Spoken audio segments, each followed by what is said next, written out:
Hello friends, welcome back to analysing stock market. तो आज हम बात करने वाले हैं पीआई इंडस्ट्रीज के बारे में और उसका स्टॉक एनालिसिस करने वाले 3 नवंबर 2021 के लिए। तो चलिए अब हम जाते हैं सीधा हमारे चार्ट पे।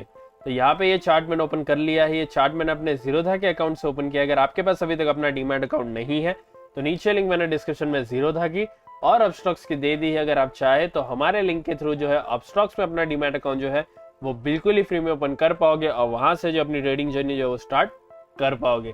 तो चलिए अब हम बात करते हैं सबसे पहले पीआई इंडस्ट्रीज में आज के दिन क्या हुआ।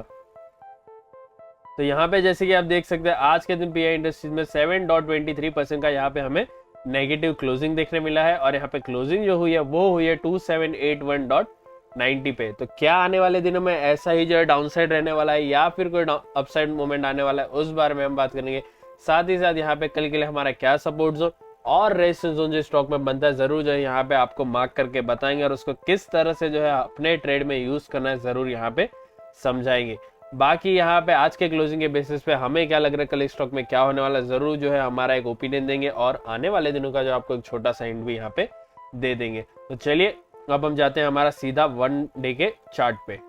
तो यहाँ पे वन डे का चार्ट जो हमने ऑलरेडी ओपन करके रख दिया। अगर मैं बात करूँ यहाँ पे वन डे के चार्ट की तो यहाँ पे आप देख सकते हैं वॉल्यूम अगर मैं कहूँ यहाँ पे आज के दिन जो हमें एक हाई वॉल्यूम देखने मिल रहा है और यहाँ पे आप देख सकते हैं गैप डाउन ओपनिंग यहाँ पे आज के दिन स्टॉक ने हुई थी और इसकी वजह से यहाँ पे कैंडल जो है छोटी बनी क्योंकि ऑलरेडी यहाँ पे गैप डाउन ओपनिंग में ही जो है अच्छी खासी जो है यहाँ पे आपको सेलिंग देखने मिल गई और यहाँ पे एक छोटी सी कैंडल भी बन गई। यहाँ पे जरूर 200 MA का सपोर्ट लेते हुए अपसाइड में थोड़ा सा जो है यहाँ पे आप देख सकते हैं विक जो है वो बनी है, लेकिन यहाँ पे 200 MA के यहाँ पे सपोर्ट जरूर लिया है। अब क्या होने वाला है हम देखेंगे आने वाले दिनों में। बाकी यहाँ पे RSI जो है 29 मतलब ओवरसोल्ड एरिया में जरूर जो है यहाँ पे एंट्री ले चुका है।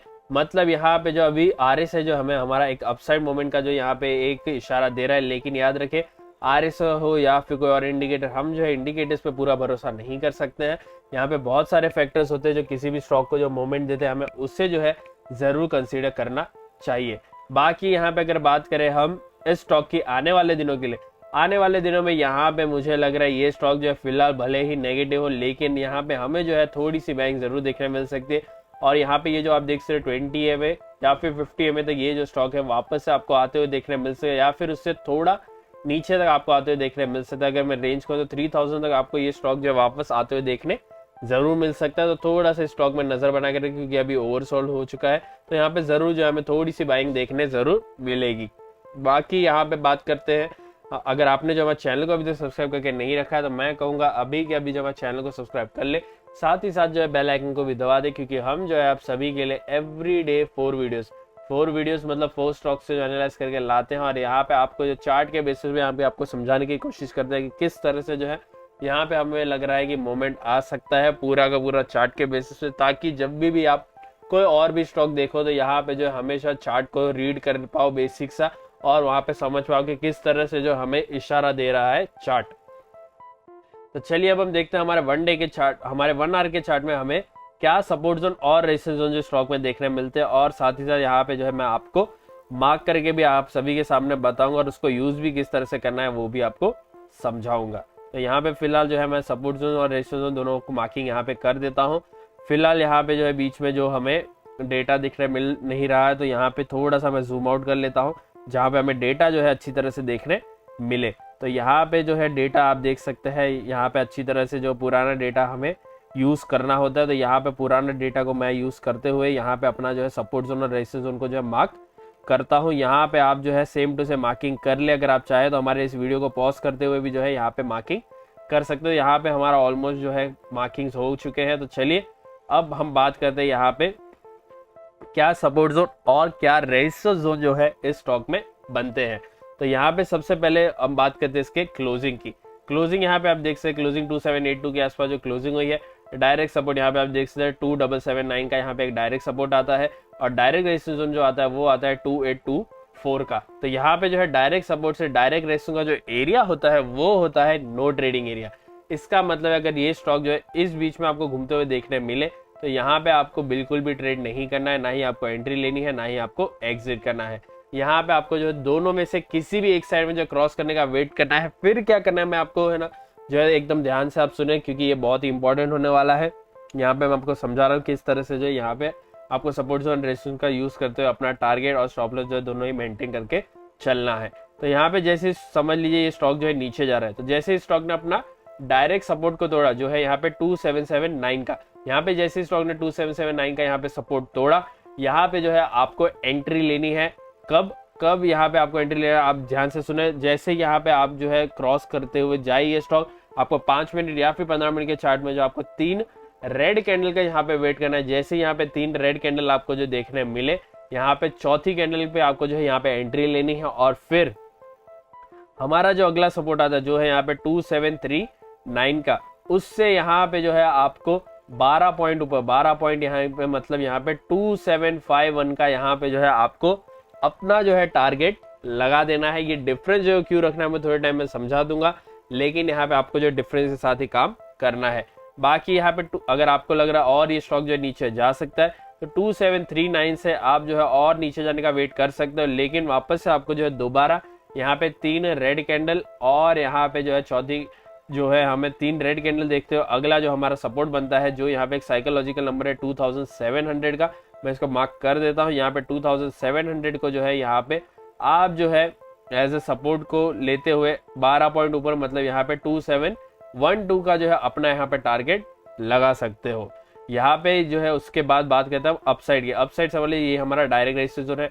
डायरेक्ट रेजिस्टेंस जोन जो है वो है 2824। तो जैसे ही स्टॉक ने अपना 2824 जो डायरेक्ट रेजिस्टेंस जोन उसको क्रॉस किया, तो यहाँ पे आपको जो है 3 ग्रीन कैंडल का वेट करना है 5 मिनट या फिर 15 मिनट के चार्ट में। और फिर अगला जो हमारा यहाँ पे रेजिस्टेंस जोन आता है जो है यहाँ पे 2888 का, उससे 12 पॉइंट नीचे मतलब यहाँ पे जो है आपको 2876 का जो है अपना यहाँ पे टारगेट लगा देना है। यहाँ पे याद रखिए ये बहुत ही इंपॉर्टेंट होता है, आपको जो डिफरेंस रखना।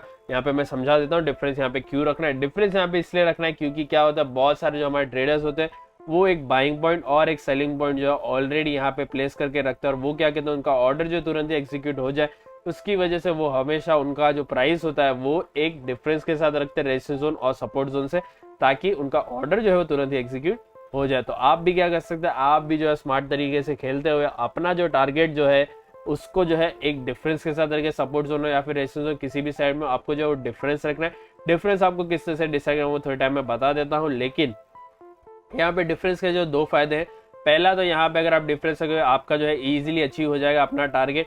और दूसरी बात यहाँ पे जैसे कि मैंने कहा ट्रेडर्स जो है यहाँ पे क्वांटिटी में जब काम करते हैं तो क्या होता है, वो क्वांटिटी अगर कभी कभी ज़्यादा हो गई तो वहाँ से जो है आपका जो है स्टॉक सपोर्ट जोन और रेजिस्टेंस जोन तक जो है पहुँचता ही नहीं है, और उसी से पहले जो रिवर्सल चालू हो जाता है, तो रिवर्सल का जो लॉस होता है उससे भी आप बच पाओगे, क्योंकि आपने जो ऑलरेडी डिफरेंस के साथ रखते हुए अपना जो प्रॉफिट बुक कर लिया है। इसकी वजह से यहाँ पे आपको कोई भी दिक्कत नहीं होने वाली। इसलिए ये 2 फायदे बहुत ही बढ़िया होते हैं डिफरेंस रख के अपना जो है यहाँ पे टारगेट सेट करने के। बाकी यहाँ पे टारगेट जो आपको किस तरह से डिसाइड करना वो मैं आपको बताऊँ। टारगेट जो है आपको क्या करना है, कोई भी स्टॉक हो, यहाँ पे हम जो है 2000 यहाँ पे हमारा ये पाई इंडस्ट्रीज का स्टॉक है, कोई भी स्टॉक आपको क्या करना है उसका प्राइस देखना है और प्राइस डिजिट देखना है। तो यहाँ पे हमारा प्राइस है 2700 और डिजिट है 4।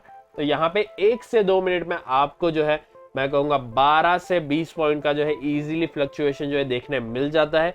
इसकी वजह से यहाँ पे मैं कह रहा हूँ आप जो है यहाँ पे मिनिमम जो 12 पॉइंट्स का जो है यहाँ पे डिफरेंस रखते हुए अपना जो टारगेट लगा सकते हैं। बाकी यहाँ पे आपको और सेफ खेलना है तो जरूर जो है यहाँ पे 16 पॉइंट्स का 15 पॉइंट का भी जो यहाँ पे डिफरेंस रख सकते हैं। नो प्रॉब्लम, नो इश्यू, यहाँ पे कोई प्रॉब्लम नहीं होने वाले। इसकी वजह से जो है यहाँ पे आप जो है इजीली अपना जो टारगेट अचीव कर पाओगे। बाकी यहाँ पे बात रही हमारे ओपिनियन की, आज के क्लोजिंग के बेसिस पर यहाँ पे मैं कहूँगा कल के दिन मुझे लग रहा है ये स्टॉक जो है आपको 2880 तक जाते हुए देखने मिल सकता है, और इस बीच में जो आपको क्लोजिंग दे सकता है। कल के दिन जो है मुझे लग रहा है इस स्टॉक का जो है यहाँ पे कल के दिन पॉजिटिव रह सकता है। जरूर जो है स्टॉक में कल के लिए नजर बना के रखे। बाकी आपका क्या ओपिनियन बनता है इस स्टॉक में कल के लिए मुझे जरूर कमेंट करके बताना। और अगर आपको हमारा एनालिसिस पसंद आया है तो कृपया हमारे इस वीडियो को लाइक करें, शेयर करें और हमारे चैनल को सब्सक्राइब करना ना भूलें। Thank you.